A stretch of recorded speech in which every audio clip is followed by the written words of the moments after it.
So WhatsApp young players, I hope everyone is doing well. আবার একটা নতুন practice blog নিয়ে চলে এসেছি। আশা করি তোমরা সবাই ভালোই আছো।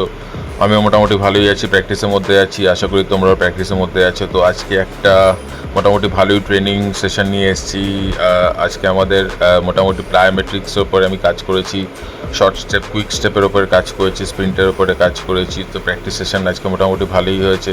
মাঝখানে একটা রিলে ড্রিলও আছে, তারপরে আমরা একটা ওয়ান টাচ পাস সেশনও করেছি লাস্ট অবধি। তো এখন মোটামুটি এদের ওয়ার্ম আপ হয়ে গেছে, ওয়ার্ম আপের পর ড্রিল শুরু হয়ে গেছে। তো ওয়েদারটা আজকে ভালোই ছিল, মোটামুটি মেঘলা ছিল, হাওয়াও দিচ্ছিল। তো ভাবলাম আজকে একটু ভালো করে প্র্যাকটিস করা যাক। তো আজকে আমরা প্র্যাকটিসটা মোটামুটি ভালোই হয়েছে। তো অনেক কিছু প্র্যাকটিসে কভার করা যায় না, কারণ হচ্ছে প্র্যাকটিস করাতে করাতে ভিডিও করা একটা টাফ জব।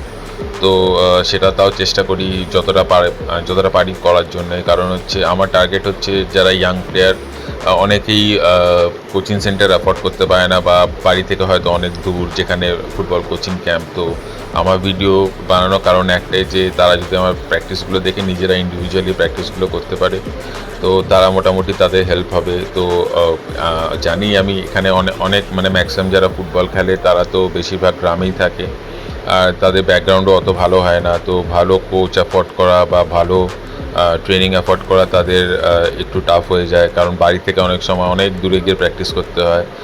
কারণ আমি যখন খেলতাম তখন আমি দেখতাম যে প্রচুর দূর থেকে, মানে সেই বর্ধমান, বীরভূম, মালদা, মুর্শিদাবাদ এইসব জায়গা থেকে প্লেয়াররা আসতো ডেলি প্যাসেঞ্জারি করতে।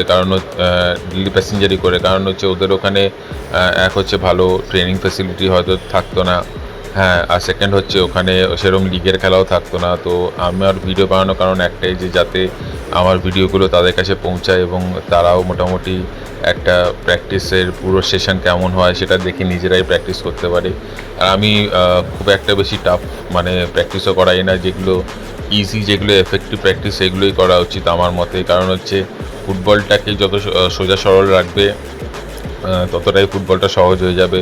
ফুটবলে অত বেশি স্কিল বা বল ক্যারি করার আমার মানে মতামত অনুযায়ী দরকার নেই। কারণ হচ্ছে এখন এফেক্টিভ ফুটবলের দিন চলে এসছে। তো আগেকার মতন যে একটা প্লেয়ার সে টেনে নিয়ে গিয়ে চারটে প্লেয়ারকে কাটিয়ে গোল করতো, সেই খেলা এখন আর নেই। তো এখন স্ট্রেংথ, স্ট্যামিনা, এজিলিটি এগুলোর উপরে কাজ করতে হয়। আর মেন হচ্ছে গেম সেন্স যত তোমার থাকবে তত তুমি বেটার ফুটবল খেলবে। আর প্র্যাকটিসের মধ্যে থাকতে হবে, রেগুলার প্র্যাকটিস করতে হবে। কারণ হচ্ছে ফুটবল এমনই একটা খেলা যেখানে একদিন দুদিন প্র্যাকটিস কামাই করলেও বডি ছেড়ে দেয়, মানে বডি ফিটনেস ছেড়ে দেয়। তো সেটা একটু মাথায় রাখতে হবে যারা নতুন ফুটবল খেলছো তাদের সবাইকে। প্র্যাকটিস যদি তোমার ক্যাম্পে বা ক্লাবে যদি প্র্যাকটিস নাও থাকে, তাহলে তুমি রেগুলার ইন্ডিভিজুয়াল প্র্যাকটিসটা তোমরা চালিয়ে যাও। কারণ হচ্ছে ইন্ডিভিজুয়ালি যত তুমি প্র্যাকটিস করবে তত তোমার পার্সোনাল গ্রোথ হবে। আর যখন তোমার ফুটবল তো 11 জনের খেলা, তো তোমাকে একটা গ্রুপে প্র্যাকটিস করতেই হবে। কিন্তু তোমার যদি ইন্ডিভিজুয়ালি তোমাকে যদি ইমপ্রুভ করতে হয়, তাহলে তোমাকে রেগুলার নিজে একা একা প্র্যাকটিস করতে হবে।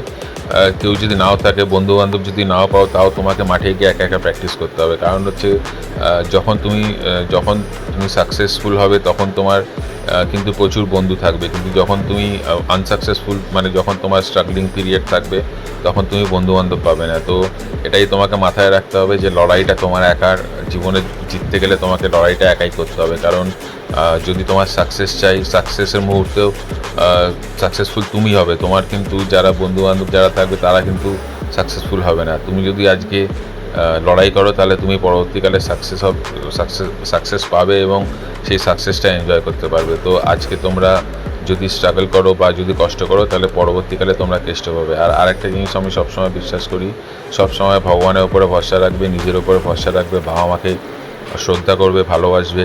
এবং একটা জিনিস মনে রাখবে যে সবসময় বাবা মাই তোমার পাশে থাকে, বাবা মার থেকে বড় কেউ হয় না। ফুটবলটা খেলো, বাবা মাকে শ্রদ্ধা করো, আর পড়াশোনাটা মন দিয়ে করো। তো আবার দেখা হচ্ছে পরবর্তী ব্লগে। See you guys.